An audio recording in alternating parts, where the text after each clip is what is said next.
Well, on one hand, you see celebrations. On the other, protests have also broken out in Chennai and Assam after the announcement of the CAA. In Assam, the All Assam Student Union is holding a protest against CAA. Congress has also called for a statewide protest against the law. Protesters call the law arbitrary and discriminatory, questioning the intent of bringing the law, questioning the intent of implementing CAA. Meanwhile, the issue has reached the top court as well. Filing a petition in the Supreme Court, IUML has sought directions against the law, calling it unconstitutional, discriminatory, arbitrary and illegal as well.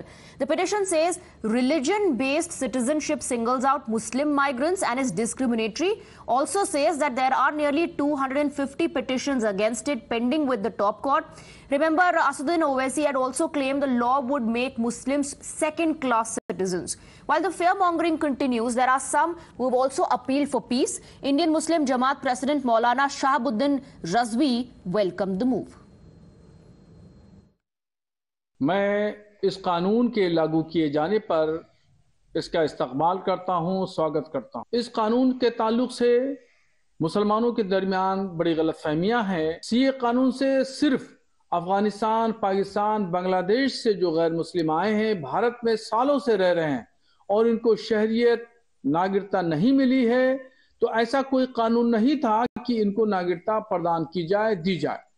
तो इसलिए भारत सरकार ने एक ऐसा कानून बनाया। इस कानून के जरिए किसी भी मुसलमान शख्स की नागरिकता जाएगी या शहरियत छीनी जाएगी। Harish, our legal editor, is joining us on the broadcast with more on the IUML petition. We have Sabyasachi as well.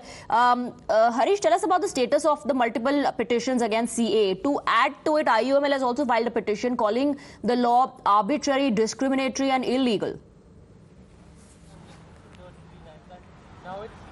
Yes, that's right, Swati. Hours after the controversial CAA law got rules were framed and got notified, the Indian Union Muslim League has moved Supreme Court seeking an immediate stay on the implementation of this law.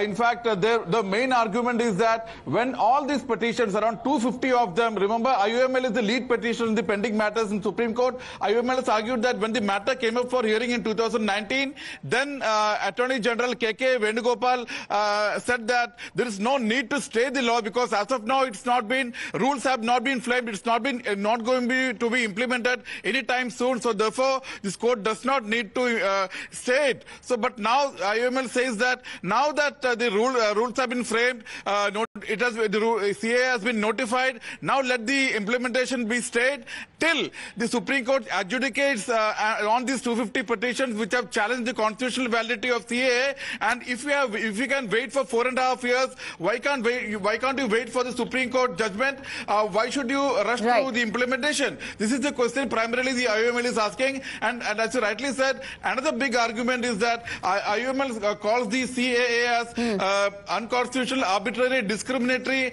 insofar as it singles out Muslims as far as denial of citizenship is concerned, at the same time granting citizenship only to Hindus, Sikhs, Buddhists, Sikhs, and Parsi and Jains, and also says that... All right, Harish and Sabyasachi, stay on with us. Let me quickly also go across to Pratibha for more on this. Yes, Pratibha. Right, Swati, we've accessed this petition, the plea that the IUML has filed with the Supreme Court, and let me just go through the main points that they've mentioned here. They say that it is a religion-based citizenship, and the preamble of Constitution envisages that India is a secular country, and therefore every law that is passed by the Parliament has to be religion neutral. So it talks about the law saying that no law can be passed by the Parliament if the basis of such a law is religion. Then it goes on to call the law discriminatory, saying that the act discriminates, penalizes the adherents of one religion who are not provided the same benefits as the adherents of other religions. Then it goes on to say that the law is exclusionary to one group and it leads to two sets of citizenship laws and requirements for different parts of the country. And it goes on to say that it also leaves out the migrants who are persecuted from the other countries. These are the details that have been mentioned in the petition, asking for the Supreme Court to give directions against this law. This petition, of course, accessed by the legal editor, Harish Nair. Pratibha, thank you very much for getting us the details. We also have a reaction coming in from Mohammad Bashir, IUML leader. Let's listen in. Presenting IUML with regard to this CA notification, I wish to make it clear that we will oppose it. we have challenged the validity of the act, and that court case is pending before the Supreme Court. Supreme Court has already sent communication to state government also in this regard.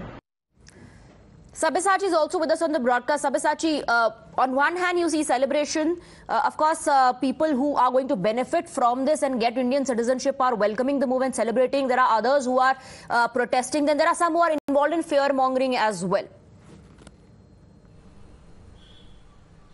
Well, absolutely. See, there are certain groups which are involved in fear-mongering, and that is why here in the national capital, the Delhi police is on high alert. See, the Delhi police is speaking to the Aman committee members.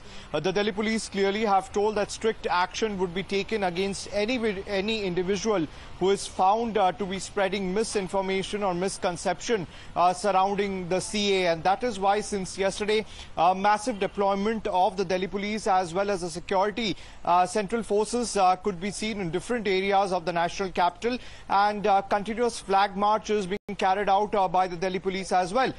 See, at the Jamia Millia Islamia University, they had called a protest yesterday. We had seen that protest took place yesterday inside the campus, but the university administration also notified all the students that strict action would be taken against them if they are found to be holding protest inside the campus. Meanwhile, different student organization has called in a protest like at Jamia Millia Islamia. A press conference is likely to be taken place at around 3 p.m. and another press conference would be taking place at the Delhi University. So clearly different student wings are going to protest against the CA, and they have said that in the future course of action they would also carry out a protest. On the other hand, different political parties are also attacking the state, also attacking the central government over the CA, questioning over its timing as well as creating discrimination between the different communities in the country.